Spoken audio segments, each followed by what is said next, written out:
India for 3 years before I moved to Bangladesh about 4 years ago. And so it's good to be back again. So what I am going to present today is different forms of safety net transfers. And this is a randomized control trial that we did from 2012 to 2014. So I'm going to present some of the results. Excuse me. Bangladesh is moving from food to cash transfer programs. Bangladesh initially, like these safety net programs started right after the liberation in 1971, and initially those programs were all food-based programs.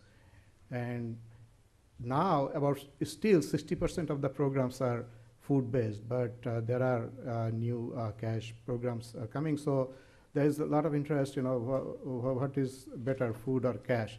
So that actually motivated our this study, but also we, as Harold mentioned, that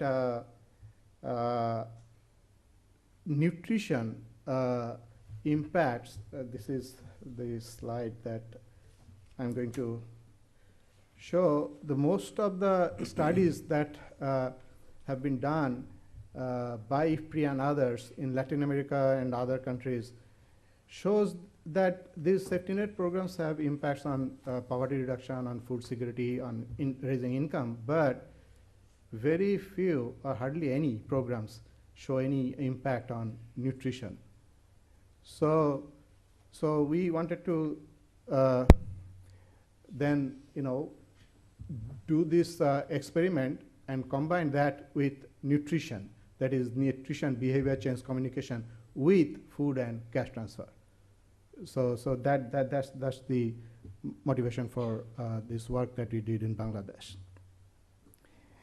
Now the objectives of this research was to generate definitive evidence which is better, food or cash, to improve the welfare of the poorest in Bangladesh. And there are specific objectives. We wanted to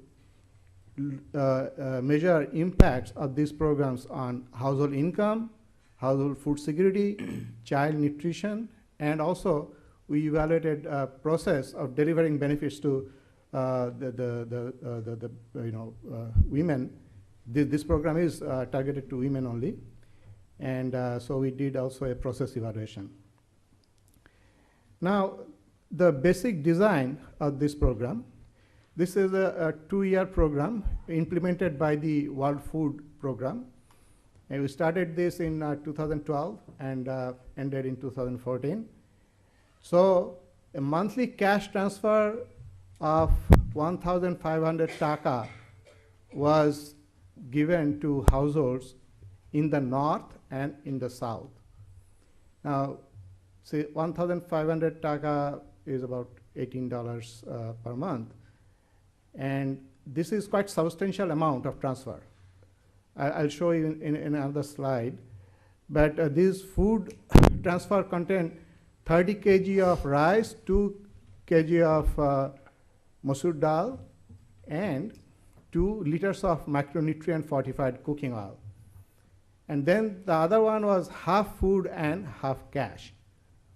And the third one was, so food transfer, cash transfer, and the third one is half food and half cash. But also we added nutrition to cash only in the north and nutrition to food-based programs in the south. So these are the 5 different arms of this experiment. So selecting the household, the participant and control, there are 250 villages selected, 250 villages in the north and 250 villages in the south. And these are, we use a poverty map developed by the World Food Program. 5 sub-districts, what in Bangladesh we call them upazilas. So 5 sub-districts in the north and 5 sub-districts in the south were selected, and then randomly assigned these villages in those 10 sub-districts to each of the 5 groups and the control group. So that is the randomization. And so there was also a selection criteria. Participants, they were supposed to be poor, and we used a proxy means testing to select the poorest and have at least one child under 2 years age, and the households do not receive any benefit from other safety net interventions. So these were the selection criteria, and each village, 10 poorest households meeting these criteria were randomly selected. So the total sample was 500 clusters and 5,000 households, and 4,000 beneficiaries and 1,000 control households. Okay, so this is a map of Bangladesh showing this northern 5 upazilas and the southern 5 upazilas. In the north, that is it's called Rangpur division, and that is the poorest region in the country. But markets operate relatively better than the south because infrastructure, road infrastructure particularly, is quite well developed in the north. In the south, as you can see, it's near at the coast of Bay of Bengal, and this is a disaster-prone area, and markets do not really function as well as in the north, and also, but this area is a little bit richer than the north. So these are some of the characteristics. So now, here I'm showing that the percentage of transfer as a percentage of total household income. And as you can see, it's quite high, about 29% in the north and 22% in the south. Now, and you see that all these different arms, these transfers are almost equal because we did the RCT. So it also shows that the RCT actually balanced, so it was really well done, RCT. But a substantial amount of transfers are given, and as I said, 19% higher income in the south compared to north. So that is also another something to keep in mind when I show the results of our study. So as I said, the program was implemented at WFP, and this is some of the findings from our process evaluation work, that transfer were provided timely, and also most beneficiaries were happy with the location of the distribution centers. Distribution centers and the cash points also easily accessible. Cash was transferred through mobile telephone. And the banks, they distributed cash. And this is also something, an innovation that WFP wanted to test. And food distribution, cash, most of the households, they are happy with the mobile phone transfer. There was no problem in using the mobile phone transfer, and very few households, they actually sold their food ration, and the households receiving behavior change communication training attended almost 48 sessions over the per year, so each session they attended for 1 hour. These households who participated in the behavior change communication, that arm, they attended every week the intensive training for 2 years. Okay, so these are some of the highlights from our process evaluation, and now I want to describe the impact evaluation method that we used. So this was a cluster randomization design. I will skip some of the slides on design because I want to focus on the results more. So as I said, the villages were randomly assigned to cash, food, and each of these 5 different modalities. And we used the both before and after and with and without using difference in differences method with randomized control trial, and we used ANCOVA regression to estimate the impacts. So this is the difference in difference method, and this is the ANCOVA regression that we use to measure the impact. I'm going to skip this slide. So household surveys, we did 3 household surveys, and most of our quantitative results came from these 3 rounds of household surveys. In April 2012, and then again June 2013, we did a midline, and finally April 2014, we did the end-line household survey. And these surveys were very comprehensive. We collected, information, both 7-hour recall on household consumption patterns, but also 24-hour recall.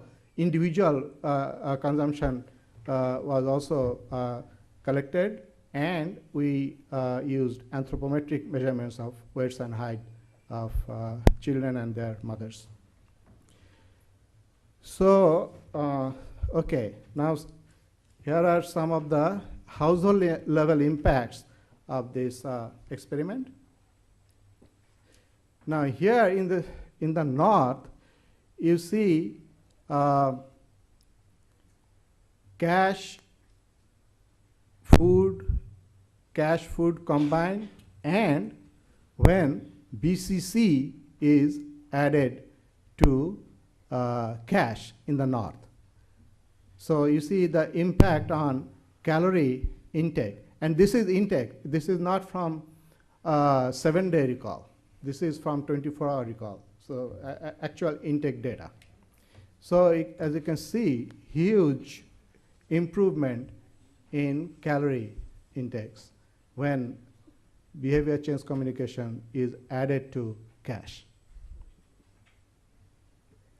In the south, though, we saw the impact on calorie consumption only for the BCC with food, but the other arms did not have a statistically significant impact on calorie consumption.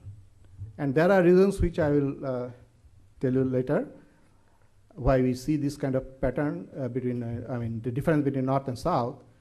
But what we saw that in terms of expenditure per 1,000 calories consumed, these are quite similar, both in north and south. So in south, they were actually spending food on high quality food, more expensive food. And then we see these impacts are quite similar in the north and south. As I said, south is about 20% richer than the north. So they used these transfers to buy higher priced calories.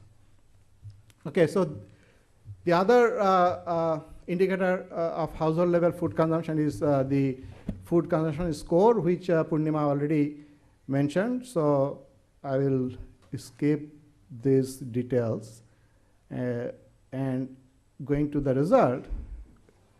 Again, you see BCC when combined with cash, we have tremendous impact on food consumption score. In the south, the impacts are, the magnitude are less than the north, but still all modalities had this impact on diet quality as measured by food consumption score. And again, in the South also, BCC with food has the greatest impact. Okay, now this is some of the impacts of food consumption in the past 7 days. In the cash-only group, we see this impact. Sorry, I got to use my. Okay, so what we see is it had impact on legumes and dairy, and also meat, eggs, and fish. Food only group also, they have little bit higher consumption. This is number of days consumed in past 7 days. Cash and food. And now look at BCC, cash with BCC. So, and again, in the South, these magnitude are less, but the patterns are quite similar. Okay. Now, impact on, how am I doing on time? 5 minutes? Oh, okay. Impact on child nutrition. So, what happens to diet change in the North, and this is percentage increase in consumption. I'm showing all these results are double difference results from baseline to end line. For the cash group, egg consumption was increased for under 2 children. For food group, it was legume. These are, significant results are shown only.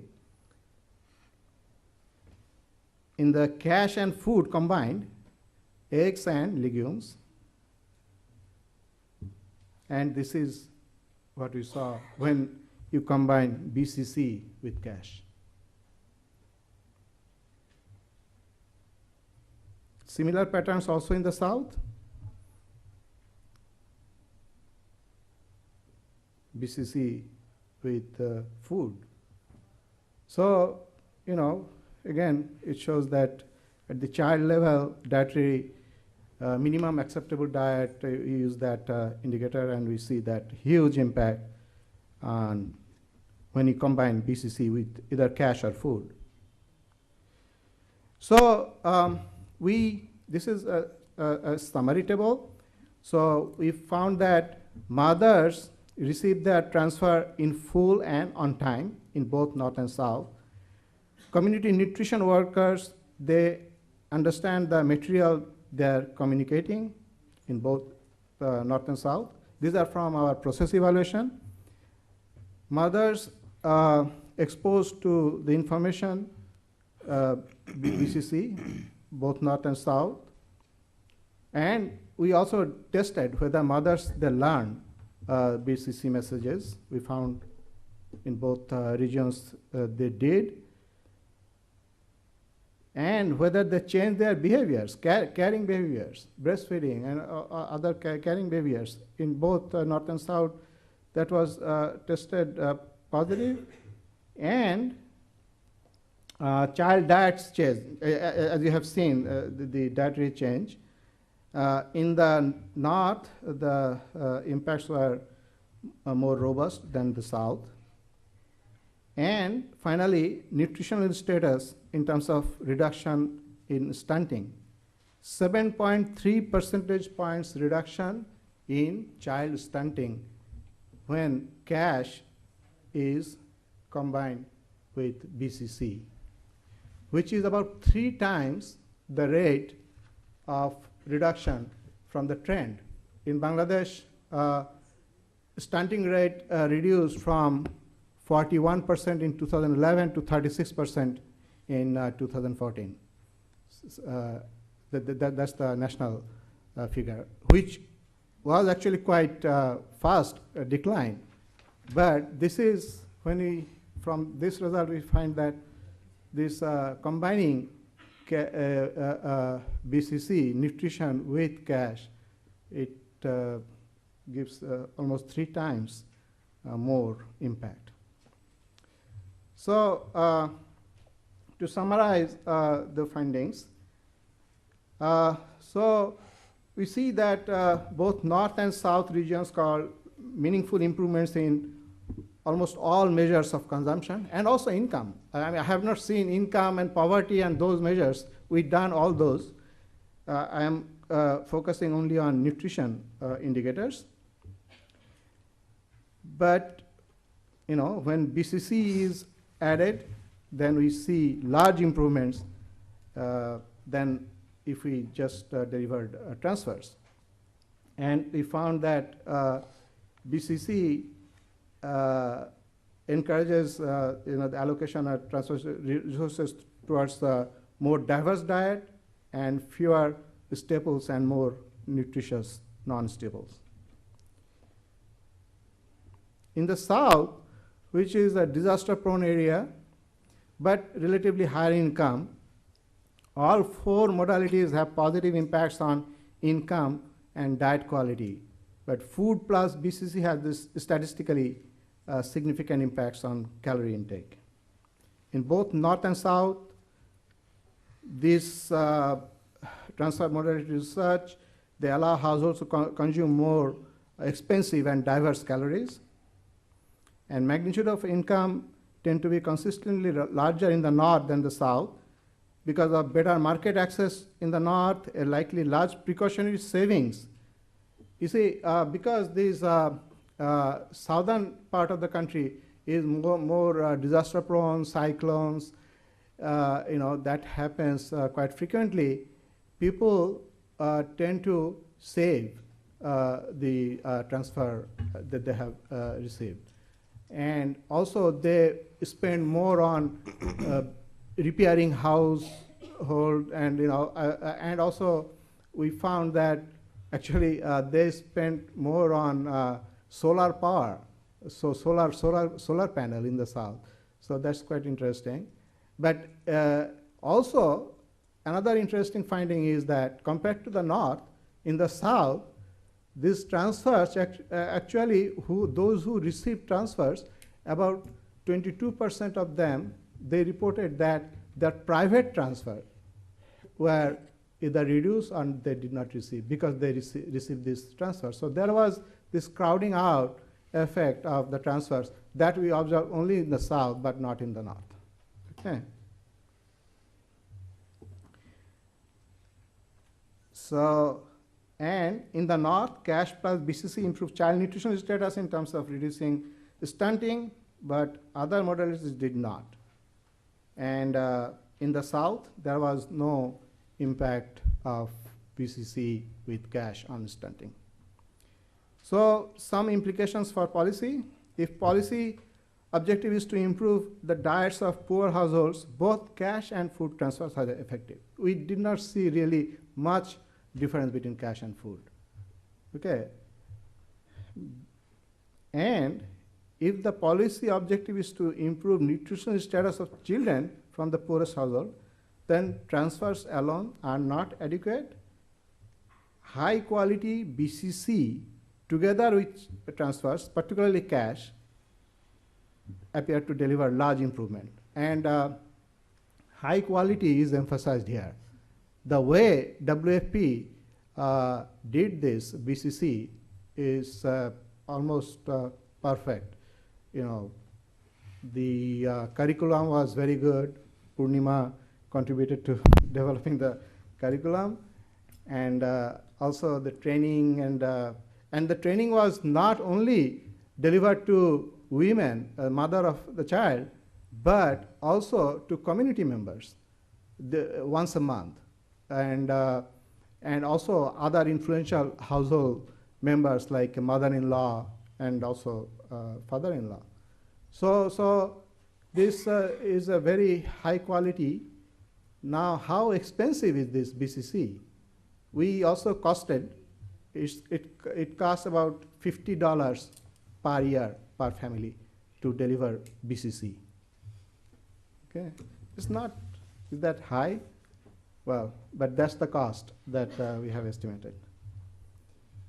So impacts of cash and food transfer on most outcomes are quite similar, but as I said, when we consider cost of cash transfer, then, as Purnima also mentioned from our 4-country studies, delivery cost of food is relatively high, about 20% higher than cash. So cash transfers appear to be more cost effective than food transfer. Thank you.